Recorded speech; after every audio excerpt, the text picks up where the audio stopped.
Hello, everyone, and welcome to this edition of Pro Wrestling Inside and Out Live.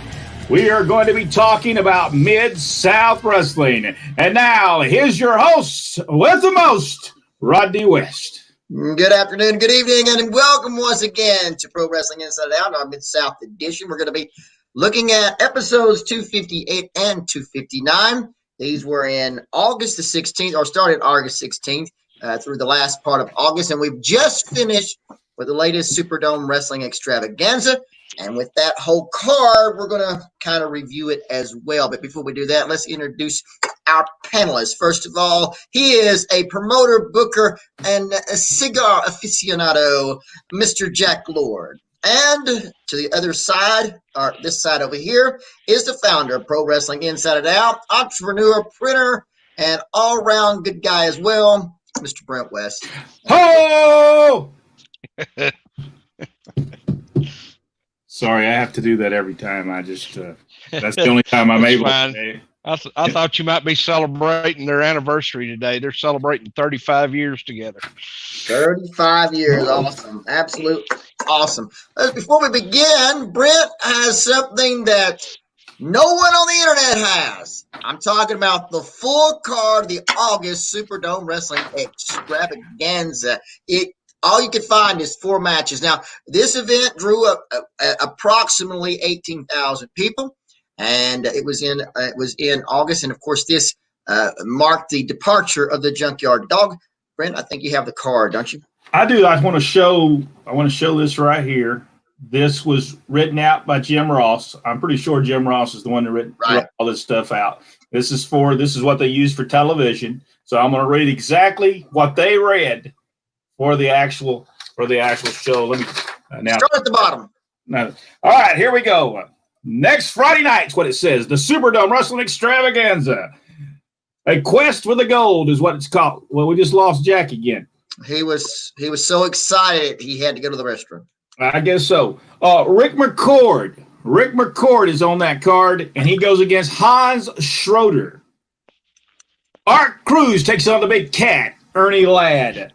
Crusher Khrushchev and Nature Boy Buddy Landell against the Fantastics, Bobby Fulton and Tommy Rogers. For the Mid-South TV title, one fall, no disqualification, Steve Dr. Death Williams against Terry Taylor. For the Mid-South Tag Team titles, the Midnight Express with Jim Cornette against the American Dream, Dusty Rhodes, and the Junkyard Dog. 6-man tag team bout. Skandar Akbar, Killer Khan, and the Missing Link from, I think that was World Class Championship Wrestling against the Fabulous Freebirds, Buddy Roberts, Terry Gordy, and Michael Hayes. North American Heavyweight Championship, Hacksaw Butch Reed against Magnum TA. And then we had a coal miner's glove back. The coal miner's glove will be on the top of a 10-foot steel pole. The first one to climb the pole and get it can use it. Hercules Hernandez against Hacksaw Jim Duggan. And your main event, the NWA World Heavyweight Championship on the line. Kerry Von Erich goes against the Nature Boy Ric Flair. 26 wrestlers, 9 great events, 4 title bouts, Superdome Wrestling Extravaganza. Now, that's a great card. Absolutely. Absolutely. Now, we have to remind you, the Junkyard Dog was not there. Sonny King took his place in that particular match. We were there. It was an awesome, absolutely awesome event, no doubt about it. Those were all day events, though. We got there at 2 or 3 o'clock in the afternoon. Matches didn't start till what time it was? 7:30, Brent. Just a second. 7:30. 7:30. Friday, August 24th. By the way. Friday, August 24th. Ticket prices were $25, $20, $10, $8, and $5, and you could get your tickets at Ticketmaster. So, but let me show everybody also. Sure. Am I on the Superdome or am I too far? I can't tell. There it is. This is the booking sheet for the Superdome Wrestling Extravaganza. It tells all the cards. As you see, the X tells the tag team matches.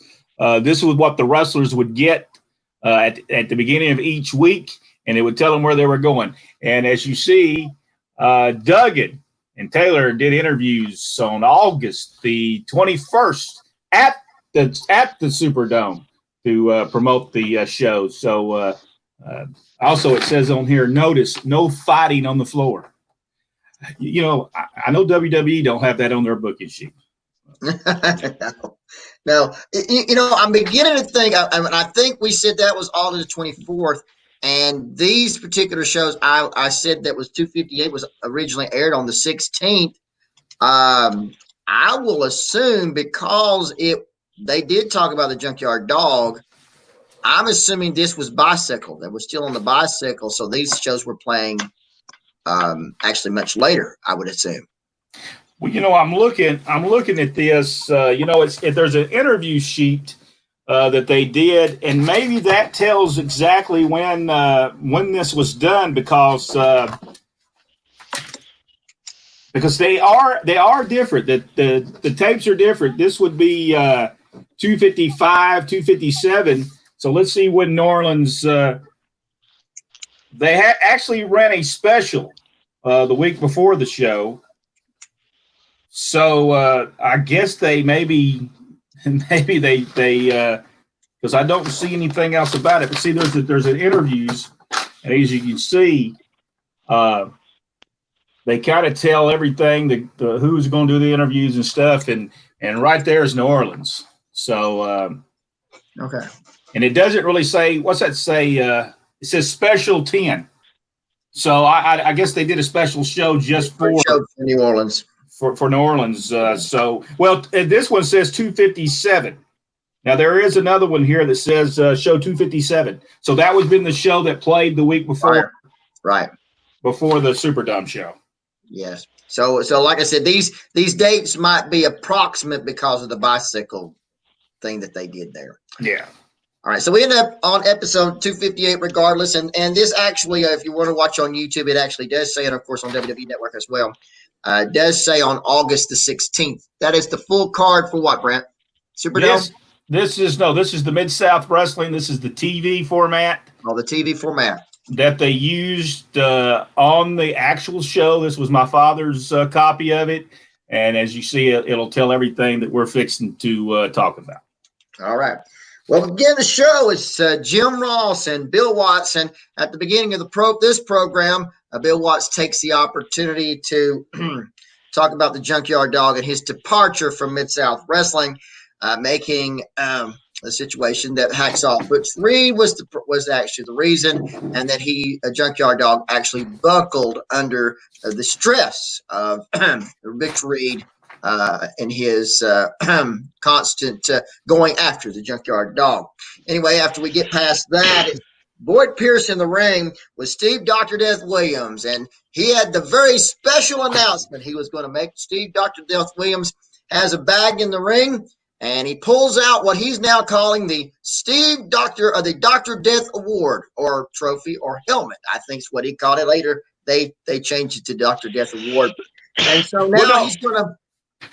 It was actually called the Dr. Death Award. Now Steve Williams in the interview, you need to turn up the sound next time. He called it the helmet. Try turning the sound up, Brent. Oh, okay. I'm sorry. I know most wrestling you watch now, you turn the sound down. I understand why, but turn it up next time.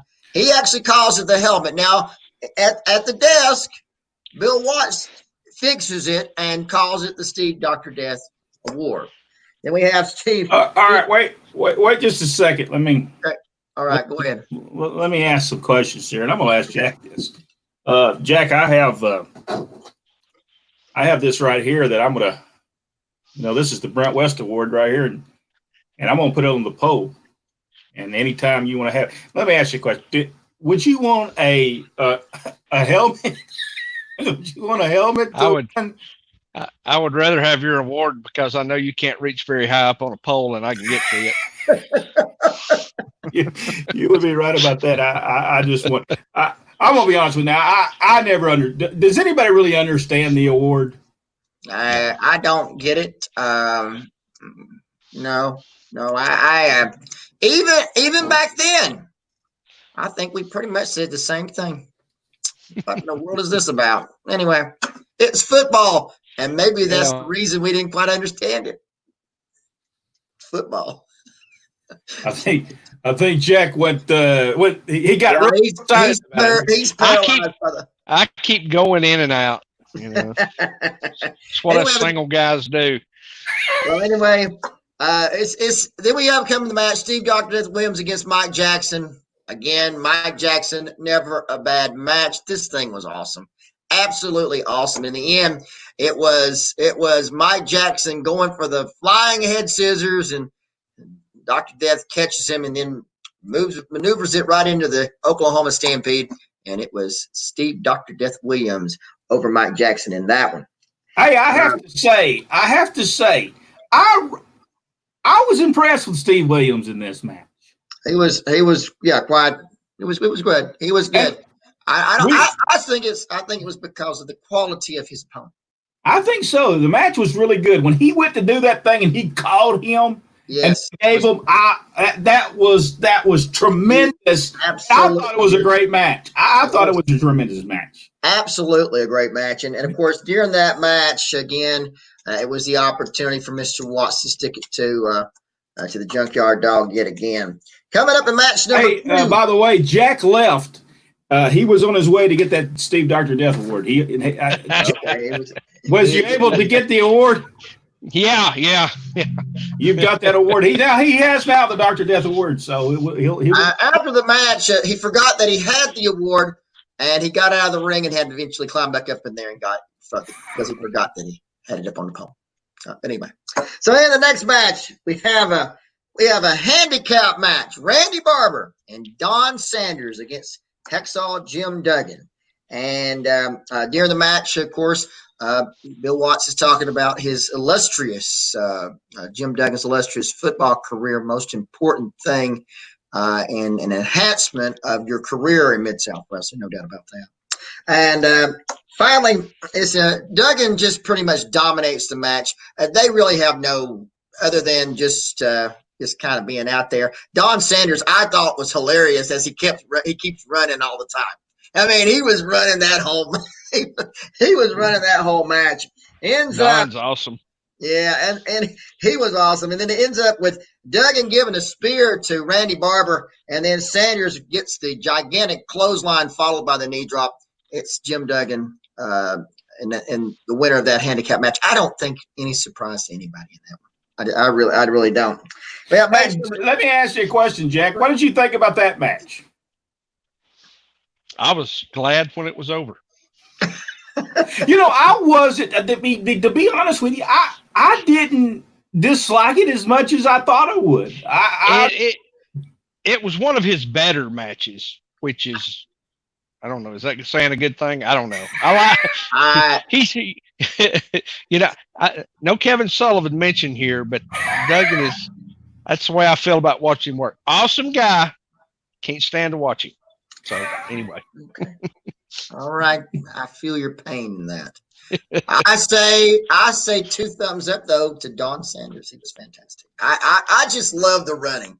I'd like to say hello to Dennis Cook listening from Cleveland, Tennessee. Also, Mr. Bubba Griffiths in Pensacola. We thank you for joining us for this special edition of Mid-South. Match number 3, Hercules Hernandez with Jim Cornette against Josh Crowd, and this time they're going to talk about the glove again with the coal miners match, and as we saw, the big match coming up with the Superdome, up on the pole match. During the match, it's Hernandez against Josh Stroud. That match had already really been seen before. I think it was almost the first time that he unveiled the Shinnomaki. However, during this part, things go a little bit different as Jim Duggan comes from the front, starts after Jim Cornette, runs him around. Duggan then is in they have a gigantic brawl. The Midnight Express is in. Cornette sprays the towel with the ether. They put Jim Duggan out, and then Cornette proceeds to cut his hair, all leading up to a haircut of Mr. Cornette's own down the road. In the ring comes in Bobby Eaton, Dennis Condrey, the whole stable, if you will, or no, he doesn't have a stable. Stable, I believe Cornette said, was from horses, families. He doesn't employ his families. They are a dynasty. Yes, a dynasty. His whole dynasty was there, and they gave Jim Duggan a haircut. And before, the Russians gave him a shave. And so there we go.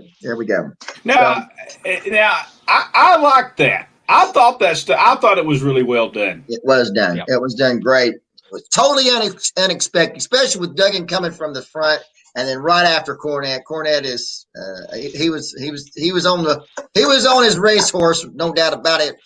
Finally, he gets caught. Then we have a video, Terry Taylor, and a video. Rod Stewart, do you think I'm sexy? Then we go from match number 4. It's Art Cruz against Terry Taylor. Watts, he's talking about Terry Taylor again being a smaller guy, and he also talks about Steve Dr. Death Williams. Great match. Ends up with Taylor winning with the flying forearm. Now, I thought the match was magnificent. What about you, Jack? Yeah. Oh, he's looking at us really. I think he's lost him. I think we've lost him again. He's contemplating. No, I think it was a great match. Art Cruz was also always great. He Yeah. really was. He's always great. And then we go to Bill Watts, and of course, during earlier in the match, I believe during this whole situation, I believe it was Terry Taylor earlier in the situation where they cut his hair. I believe it was Terry Taylor who ran Bobby Eaton's head in the post, and he was injured. So now Eaton is out. Cornette has to have somebody, so he replaces him with Crusher Khrushchev. And in the match, it will be Dennis Condrey and Crusher Khrushchev against the Fantastics. People, great response for the Fantastics. They talk about Sonny King. This is where during the match they talk about Sonny King. They talk about his open heart surgery that he had. I think we were talking about that in one of the last episodes about Sonny King and his son coming in. I think this is the story that they were talking about. Bill Watts talks about Condrey being explosive, but just not as big. Again, size always apparently matters with Mr. Watts. People are really behind the Fantastics. They were going go Bobby go. Just a tremendous match. In the end, Rogers catches Khrushchev with a drop kick. Tags made. It's Dennis Condrey and Rogers in the ring. They beats him back to his corner, makes the tag with Bobby Fulton. Rogers whips in Dennis Condrey, the reversal. Condrey goes for a back body drop. Back body drops Rogers. Bobby Fulton in behind, comes with the rolls him up. 1, 2, 3. Fantastics over Dennis Condrey and Crusher Khrushchev. I think Jack has returned. He was gone for a while. I mean, my internet keeps going in and out. I'm switching over to 4G. My phone keeps fighting me for control because it keeps trying to go back to my internet. If I'm gone, I'll be right back.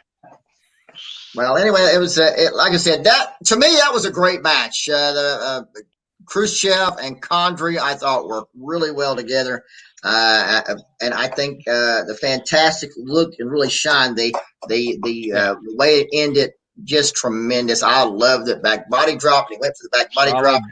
Bobby Fulton in, rolls Dennis Condrey up. 1, 2, 3. And the surprise there is normally you with the odd man in, and I think this is where Bill Dundee and Dad was one step ahead. You thought, well, the substitute was the one that's going to get beat, but it wasn't.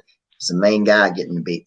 Absolutely smart, very smart. Yeah. All right, Jack, what did you think about the match? Because I thought it was tremendous. I thought it was great. It's everybody was where they were supposed to be. It wasn't as overly fast paced as we had talked about on the last show, with the Fantastics. So the pacing was good. The matches was good. The finish was fantastic. I mean, everything about it worked for me. It was a beautiful match. Absolutely beautiful match. If you've not seen it, check it out. It really is worth the watch. I can tell you right now. Then we have a big surprise. Buddy Landel in the first appearance of Brickhouse Brown. Buddy Landel was decided that he wondered, who in the world is this? What have they done here? Why does this Mid-South keeps holding me down by putting this in the ring? And then he talks about how he has put Butch Reed on his weight training schedule and that they ran the Junkyard Dog out, and now here Mid-South is where Mid-South is trying to keep him down and putting Brickhouse Brown in there. He's looking at him and said, don't you look at me. Don't you look at me. Don't you start looking at me. You're not worth looking at me. You haven't been in the business long enough. Landel was just on fire, I thought. But then Matt started. Landale went in to try to attack him from behind. It was Brickhouse Brown with the swift elbow to the midsection, and then it goes downhill from there as Brickhouse Brown pins him in record time. It seemed like the crowd went wild. I have to admit, some of the most, they were into it. I don't know about you, but Brickhouse Brown had some of the most beautiful drop kicks I've seen. I mean, it looked like it was effortless for him. All right, they missed the boat with Brickhouse Brown. Big time. They missed the boat with Brickhouse Brown. He could work. Am I telling the truth, Jack? He could work. He could work. He could talk. He understood what his place was in the business, and he knew how to get that crowd. And you can't. It's hard to find that combination. He had it, and they just never took advantage of it. Was And it it's sad. because he was smaller than a junkyard dog? Because he was certainly that's got to be it. Because when you're judging just on talent alone, I mean, he was, and I love JYD, but JYD wasn't the greatest wrestler in the world. Brickhouse could go. He could hang with anybody. Yeah, he put Buddy Landale away with the Russian leg sweep, which I think Watts was calling it something else. But anyway, foot sweep, I think is what he called it. But anyway, yeah, I think it was foot sweep. What he said. That foot sweep. Well, Landale has just a hemorrhage and just has a tantrum in the ring. Calls him back in the ring again. And then it doesn't do him any much better. Brickhouse takes him to school yet again, gets him with the Russian leg sweep. Then it's all the way to the top rope, comes off the top rope with just a beautiful flying drop kick. And for a count out for a second time, Landale beaten by Brickhouse Brown. Crowd just goes nuts. I just tell you, they tremendous. That was tremendous. I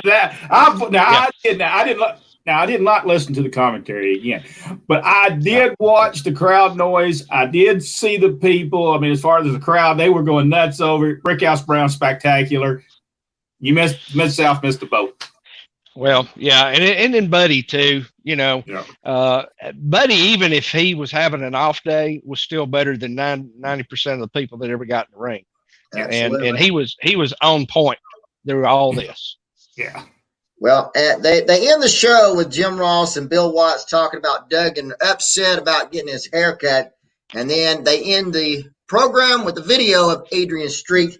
And then, of course, next week, the PYT will take on the Midnight Express on television as we get to episode 259. Let me ask you this question. Did Duggan get his haircut? Because I didn't remember. Did anybody see that? I don't remember. Oh, wait a minute. Did I mess up? Did I jump ahead of myself? I do believe I did. I'm sorry about that. I did do that. I'm sorry. Well, I'm just asking that question. You're right. You're right. That happens in the next show. It does happen, and I messed up there. I'm sorry about that. It's the no. I'm right about that. Did you? I right missed that part of it. No, I'm right about that because in the next show you're going to see Duggan's revenge, and it's coming up. Yeah, this is right. But what I'm trying to say is they got him down. They put the ether on him. Yeah, I know that he must not work on Jim Duggan because he didn't really go out. But he don't really cut no hair, does he? Well, we don't see it because everybody's holding Duggan down. But we don't really see it. But he has clearly. Cornette shows the scissors, and then okay. So you try to confuse me there, try to throw me off. But I was right again. Well, now I'm easily confused. So. Well, you're easily confused, and your confusion can confuse the rest of us. All right, here's the next one. All right, 259. 259. Let me turn off the names for just a second so people can turn them off. Can everybody see that? 259. Bring it up closer. There we go. All right, we're ready. All right, there we go. These are the actual sheets that were used for Mid-South Wrestling Television. All right, we start off with this one. This was episode 259. We start off with Boyd Pierce and Joel Watts. I'm going to tell you, Boyd I like Boyd. I don't care. I like Boyd. Start off with the interview with Jim Ross, with Buddy Landell and Ernie Ladd. Landell is just, I mean, he's still hot now. Landell has now brought Ernie Ladd in to be his advisor in this. And Ernie Ladd tries to get in 2 words in the interview, but I don't think he really does. He kind of tries to talk, but Landell was all over. He was still upset about this ringer that they had put in on him, this trick that Mid-South had done on him with putting in Brickhouse Brown. We'll talk about that a little bit later on. Then we have the big match number 1. Tremendous match. Midnight Express against PYT, Coco Ware, Norvell Austin. Hernandez at ringside, and this time a little something different. Hernandez is sitting in a chair at ringside during this match. Match has started. It was going to be a great match. It was going to be a great match. And then from out of the nowhere, here comes Duggan, comes right around and spears Hernandez out of that chair. And then he takes off after Cornette. Cornette's, I mean, running all over the place. He's trying to get him. He is trying to get him. Finally, he catches Cornette. Duggan catches Cornette, pulls out some scissors, starts to cut his hair. In comes Hernandez. It is Donnybrook on there. Coco Ware's been thrown out of the ring. Then it's the Midnight. Condrey and Eaton picks up Norvell Lawson and pile drives him while this situation with Duggan and Hernandez is going on. To clean house, Coco picks up a chair, comes in the ring, starts wailing everybody. Starts with Hercules Hernandez. Hernandez is cut at that point, and then he starts using it on the Midnight and against the Midnight Condrey and Eaton. Everybody leaves, but at this point, a $10,000 fine for Coco Ware for his use of a chair. Again, I love it. Absolutely love all of it. What do you think, Jack? Oh, I liked it. I liked the way that Cornette was pitching that fit and whole 9 yards. It worked. It's storytelling. Yeah. Pay attention, guys out there in La La Land. It's storytelling.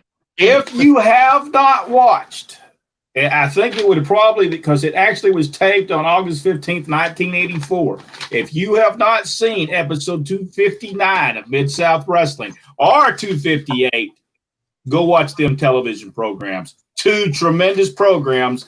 And that was a great angle to set up for eventually what happens to Jim Cornette. So what he says is a conspiracy against him.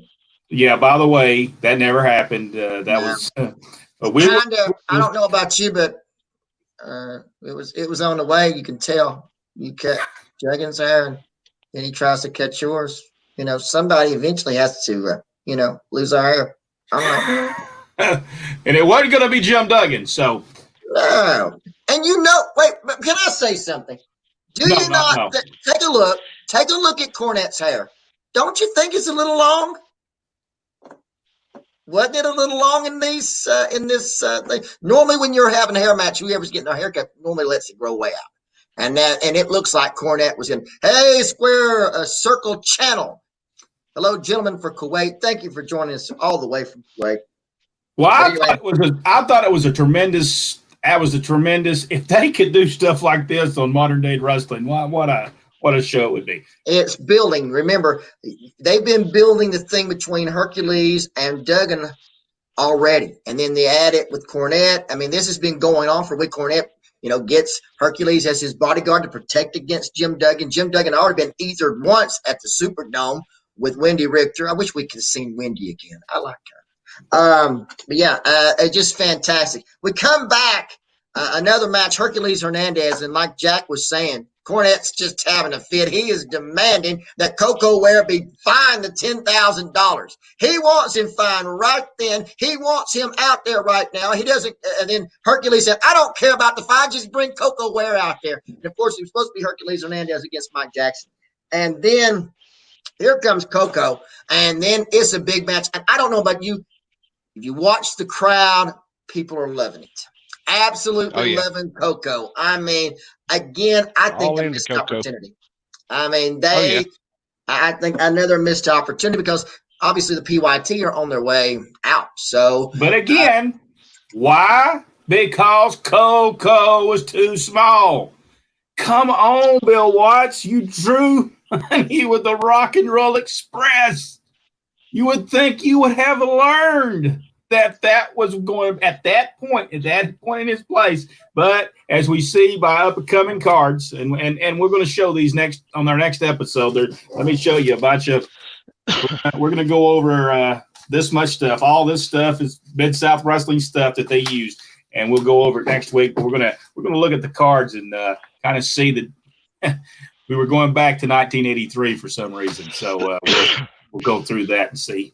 Well, we'll talk about something else. Back to talking about that Superdome card. That just when you were saying that reminded me of something me and Bill Dundee talked about in one of the previous episodes. It wasn't on air, but we're going to talk about what he said about it. Anyway, the match continued. The people are standing. Coco Ware with a headbutt, with just a tremendous headbutt on Hercules' hand. Now Hernandez is still bandaged up and bleeding, just pouring. I mean, the blood's just pouring. Hernandez with a chin lock, and as he gets the chin lock, you got the people. If you can put a guy in a hold, and the people start chanting, and they did. They were hollering, PYT, PYT. Finally, it's going back and forth. Coco goes into the ropes, and as he does, it's Hernandez diving down, picks him up, catches his throat on the top rope, right into the shin of Nomaki. And I love the thing where it looked like he was going to come back, because nobody really has. Once he's got the shin of Nomaki, nobody's come back up. But he tries to come back up, and then he goes back down, just beautifully set up. And in the end, it's Hercules Hernandez over Coco Ware in that. Well, Wrestler Observer Awards. They always gave you the stars. I give that 5 stars. I thought that. What do you think? I mean, what I thought it was a tremendous match. It was great. Great crowd reaction. In case you didn't hear it, it was great. It was. By the way, I didn't hear it. I'm sorry. Try turning it up a little bit. Like, good stuff. Absolutely good stuff. You got Boyd Pierce doing the commentary. What else do you want? Come on.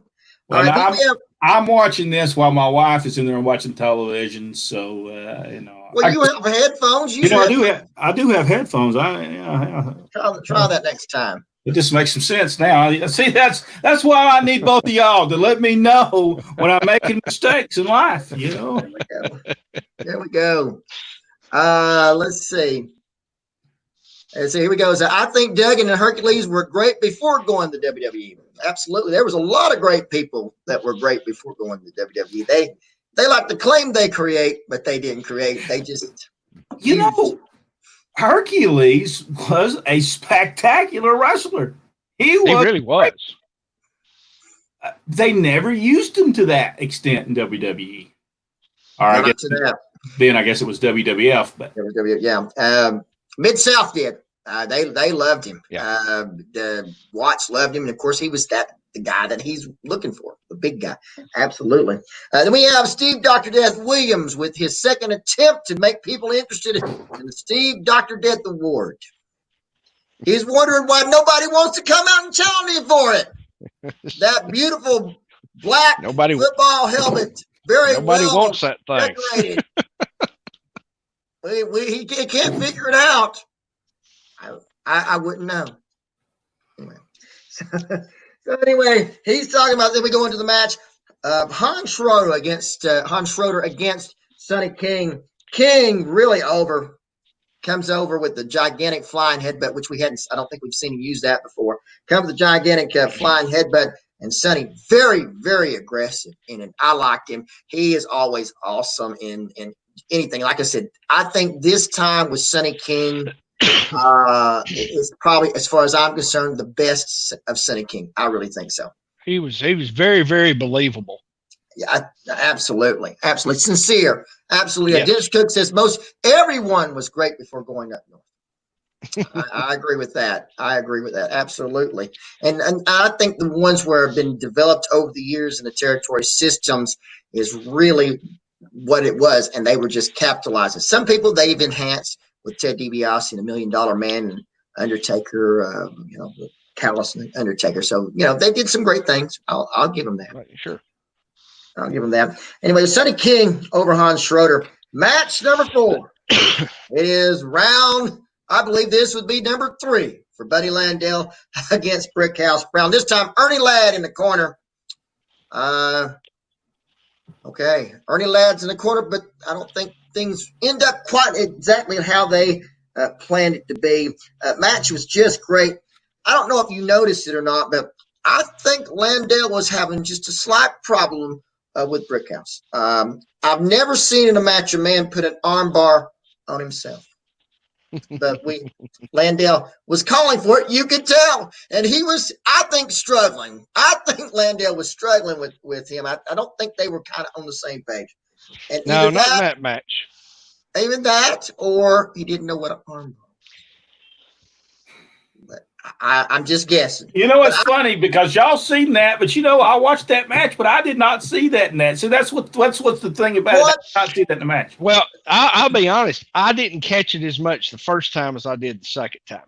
He was struggling there. He was twisting the arm, and normally we would do one twist and go into armbar. And I know that's what he was wanting to do, but he just finally he said, just put the arm in. Well, yeah, he had to really force a arm drag there at one point too, but it still worked out. Do you think it's because he couldn't do the armbar and do his little dance? Didn't he do that when he had his? He did some dancing in that too, but I think he did. I think something somewhere. Well, here you got a guy new in the territory, and he's actually getting a little bit of a push. He may have been just a little nervous. You're right. You're absolutely right, because this has been only his second match, and he probably had the reputation of Mr. Watts. Won't have any problem, and of course he's not doing the commentary tonight on that particular show, so he could easily meet you at the top of the steps. Look how Brickhouse Brown. Yeah. Look at how. I mean, he was in shape, wasn't he? Awesome shape. Absolutely awesome. He was almost always in shape. He was always one of the better looking guys in the locker room anywhere. Exactly. In shape. Anyway, it comes up to the end of the match, and like I said, Brown can deliver some of the most beautiful drop kicks with looks like zero effort. Catches Landell with a couple of them. Ernie Ladd comes up on the ring apron. He hits Ernie Ladd. I mean, we're talking about, here's the top rope. He hits Ernie Ladd up in the chest with the drop kick. Yep. Ladd goes down off the ring apron and over the barricades. Now, I'm going to ask a question. Here. Why do we have barricades there now?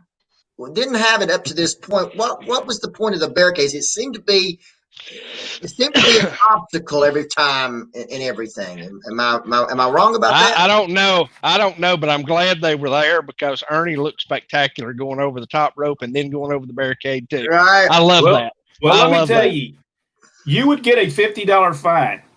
I will tell you this. I maybe it's because it was on their sheet and it just needed to be in every town. Because if you look at the beginning, I'll read this for you. It says, all wrestlers in dressing rooms 1 hour before starting time. Notice, number 2, no wrestler is to step over the ring barricades. All wrestlers are to use proper entrances to the barricades. Someone jumps over the top of them on the last show. I think it could have been Bobby. He got $50 for jumping over the thing. Wow.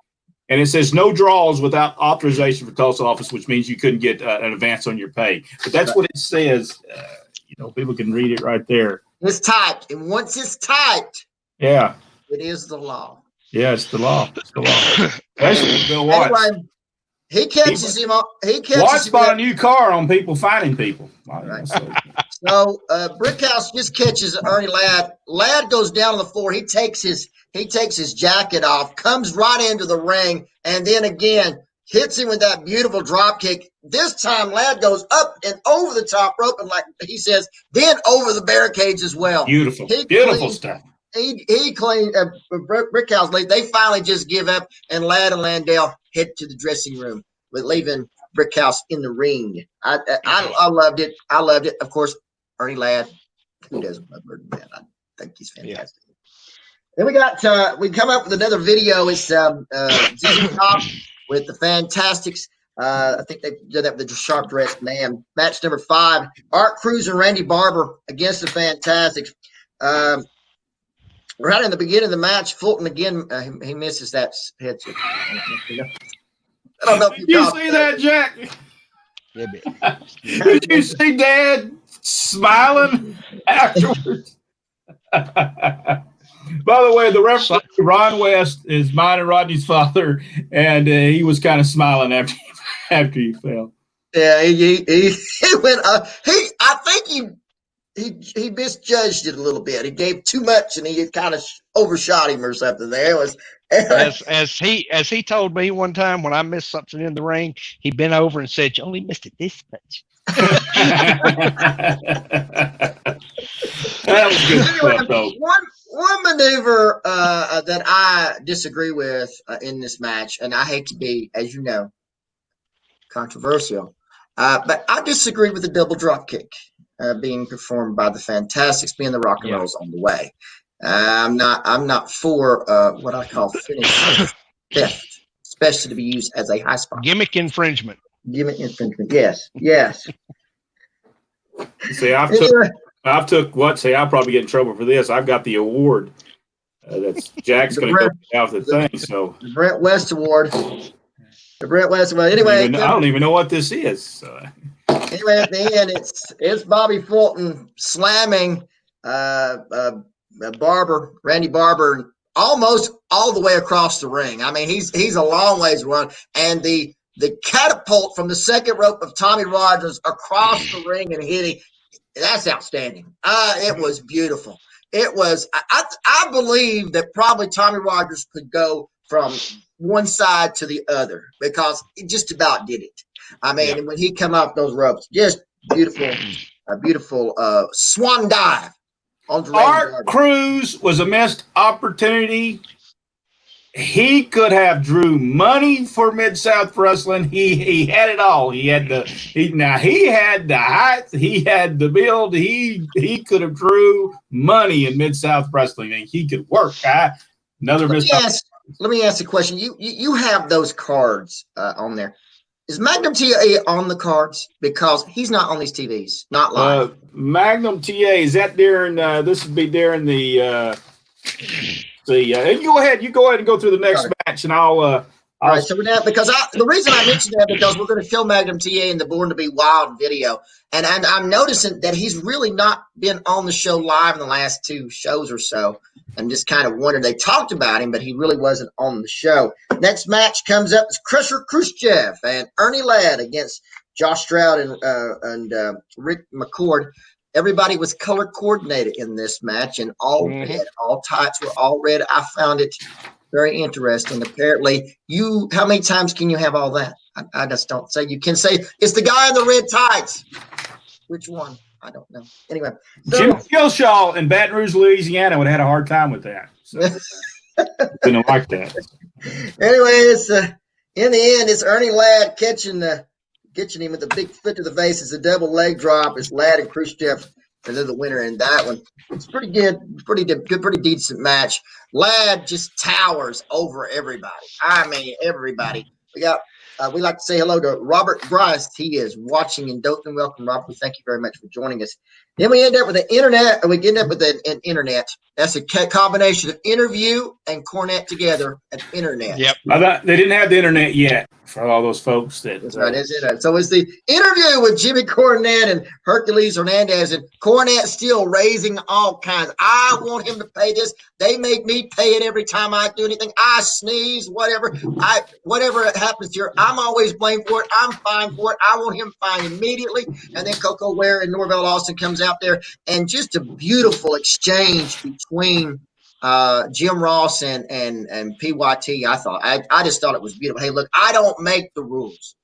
I mean, we don't make the rules. You either pay the $10,000 fine or you're suspended, whichever you prefer. And of course, I think that was the end. Of course, they're saying we're not leaving. We're not going anywhere. I've been all right with that. I could see the Stagger Lee 1 and 2. Hey, by the way, I don't know where was Stagger Lee over in Jarrett Promotions.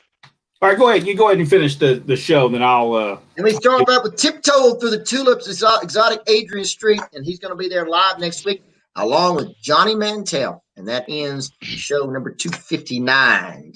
Johnny Mantell, isn't he the guy over the? He's over the Professional Wrestling Hall of Fame. Sure is. But I thought he was. I don't think TA leaves, Rodney, until sometime in October. Well, I just found it odd that he hasn't been live on the shows. Because somewhere else, or Houma, Louisiana on Sunday, September 2nd. Duggan and TA against the Midnight Express. Alexandria, Louisiana, 2 p.m. Right before Houma. TA against Reed on the main event. So what they've figured is that if they want to come see TA, you'll have to pay to see him. That's what I'm figuring. I would He's probably doing it. I'd probably say you're right about that because, but he is on all these shows. On Thursday, August 30th, he's in Greenville, Mississippi. TA against Reed, and then here we go. The big event was Thursday, August 30th, at Laranger Coliseum. Laranger Coliseum. Jack, you ever heard about the Laranger Coliseum? I never heard about it. Well, everybody that came in the territory, they would tell each one of them, said, listen, you're going to go down here to Laranger, the Coliseum, coming up on Thursday. Now, make sure you dress really well and everything. It's a beautiful building, it's beautiful dressing rooms. It's just a great place. So you need to make sure before you get there to be dressed. And then, well, let me see if I can explain Laranger Coliseum a little bit. The dressing rooms was the size of a broom closet. You could put each other's clothes on in there. And it was so small. And here we've got. They didn't put too many people on here. We got 1, 2, 3, 4, 5, 6, 7, 8. Only 10 wrestlers on this card because the 5 in one of the dressing rooms was so compact. Also, when you use the restroom there, they didn't have toilets. They had a concrete slab that had a little thing at the end of it, and I think it must have ran outside into the place out there. Just in the restroom, in the dressing room was right there, like in the center of it, so everybody could see whatever you had to do while you use the restroom. It was a horrible building, but it always done well. What did it hold, right? It probably helped. Watts wouldn't go into under 2,500, but I don't think that place held 20. I'm saying about 1,200 is what. 1,200, and always did well. Some rowdy fans in Laranger. And I think the sponsor was a family, and I think they owned that building. I think they did too. Concession pretty much took the whole back of the building there. It was. And they were very nice people. The people ran that, very nice people. They were very nice people. They would do raffle tickets and everything. It was not like that show was not like I believe it was bought myself because they did things there that I don't think Watts would allow at his shows. Well, Ernie Ladd was coming out, and he had just done some devious things as Ernie Ladd usually does in Laranger. So he's walking out through there, and this building didn't have any exits on one side of the building. It just had none. I mean, there was no way to get out on the. I never understood why they put the hills on that side. I don't understand. You'd think they'd put them over there where the exits was, but there wasn't no exit, so they had to walk through the people. And I mean, this guy was cussing Ernie Ladd, calling him everything in the book. I mean, he's cussing him. Ernie Ladd just looked at him and said, "God bless you, my son." He walked on. The big cat. That was awesome. Everybody looked at him and just cracked up laughing. I mean, it was so sincere. God bless you. Yeah, Ernie Ladd. He was. Now, the one thing that I was going to point out is that on that Superdome card you had the Freebirds. I think they were in a 6-man tag, if I'm not mistaken. Yeah. All right. I asked Bill Dundee back when we started all this because we always thought a natural match would have been the Freebirds against the Midnight Express, and he said I would have never went for that. He said Watts would have went for that, but I would have never went for that. He said because the reason I wouldn't have put the Midnight Express against the Freebirds is because Watts would have expected the Freebirds to go over my team, and that wasn't going to happen. And that's what Bill Dundee told me. But I just thought, what a missed opportunity that Freebirds, probably the top tag team before the Midnight Express, against the Freebirds against the Midnight Express. I just think just talking it up would have filled the place up. But, I want to show a couple. I want to show a couple of pictures before we leave. Sure. This picture right here, the big cat Ernie Ladd against Magnum TA. Carl Fergie, King Carl Fergie. The King Carl Fergie, great guy. Is the referee for that match. And here's the Junkyard Dog against Hacksaw Butch Reed. And that's a dog collar match. Yeah. Earlier on, and there's a picture of a Hercules Hernandez.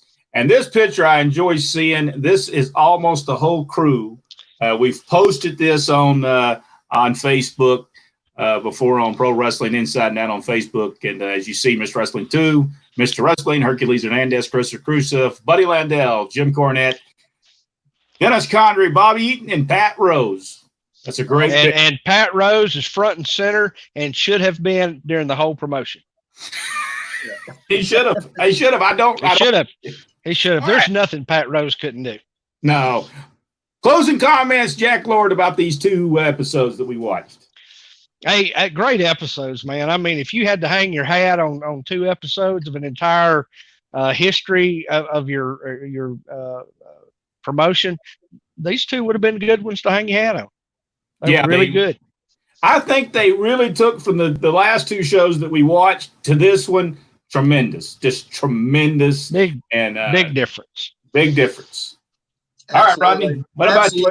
It's just like I've said, those shows are 36 years old or so. They still hold up to me. Still hold up as I'm watching it for the first time. I'm excited. I haven't looked ahead, and I'm anxiously awaiting Adrian coming in. I really am. Yeah, that's coming up. And also one of my favorite contract signings of all time, Midnight Express and the Fantastics. Cannot wait for that one. That's going to be awesome. We want to tell everyone, if you'd like to support the channel, support it by going to Pro Wrestling Inside and Out on Facebook. It's facebook.com/Pro Wrestling Inside and Out. You can support us by getting a T-shirt, women's tank top. What did I say? Friends, take top, num. That's what I thought I said. All that stuff. Yeah, cell phone covers, masks, coffee cups, plus much more. Jack the Bomber Lord right there has got his T-shirt, and we're going to show him in just a second. He'll get up and show you the actual T-shirt he's got on. And but we got. He's going to model. He's going to model for us. He's going to model the T-shirt that is available to purchase. And but get there, Facebook.com. Before we show that, I want to tell everyone, please subscribe to our channel. There you see. Bomber wear right there, the T-shirt that he has on. Get that shirt. You can get it at Facebook.com. But if you're watching this, give us a thumbs up. A big O Hacksaw Jim Duggan. Ho! Give us one of those, even though he did not do that yet in South Wrestling. But give us a big thumbs up. Subscribe to the channel. Tell people about the channel and say, hey, go over there and look at it. We've got a lot of stuff coming up, a lot of more stuff to talk about on Mid-South Wrestling. And hit that notification bell. It'll let you know when we're going to be uploading, putting videos on about the history of professional wrestling. Anything else we need to talk about before we head out? No, but we'll see everybody next Friday night as we have another episode of Mid-South Wrestling as we relive these tremendous memories with really the legends of professional wrestling. For Jack Lord, Brent West, I'm Rodney West. We'll see you on the next Pro Wrestling Inside and Out. Ho!